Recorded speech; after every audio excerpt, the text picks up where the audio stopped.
بسم اللہ الرحمن الرحیم۔ السلام علیکم ناظرین۔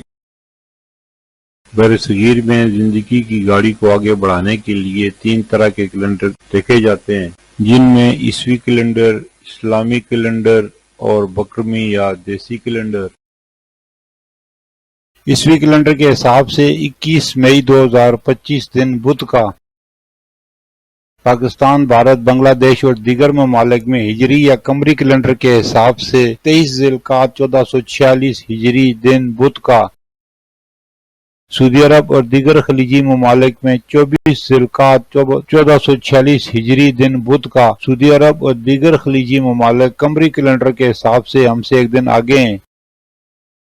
بکرمی یا پنجابی کیلنڈر کے حساب سے 7 جیٹھ 2082 دن بدھ کا۔ ماضی کے دریچوں سے چند واقعات جو پاکستان اور مسلمانوں سے متعلق ہیں۔ 23 ذی القعدہ 5 ہجری کو غزوہ خندق کے فوراً بعد رسول اللہ صلی اللہ علیہ وآلہ وسلم نے مدینہ میں عہد شکنی کرنے والے یہودی قبیلہ بنی قریظہ کے خلاف کارروائی کا آغاز کیا۔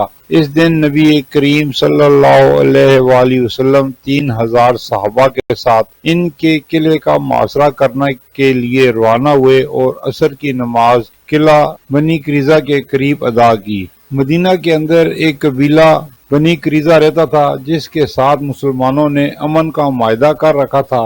غزوہ خندق میں انہوں نے مسلمانوں کی پیٹھ میں چھرا گھونپنے کی کوشش کی جو خدا کے فضل و کرم سے ناکام ہوئی۔ اسی وجہ سے مسلمانوں نے ان سے جنگ کی اور عہد شکنوں کو ہلاک کر دیا۔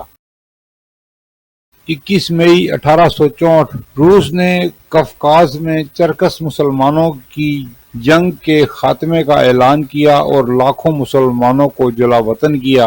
یہ دن آج بھی چرکس مسلمانوں کے لیے یوم سوگ کے طور پر منایا جاتا ہے۔ 21 مئی 1995 محمود ہارون نے سندھ کے گورنر کے عہدے سے استعفیٰ دیا اور کمال الدین اظفر نے ان کی جگہ سنبھالی۔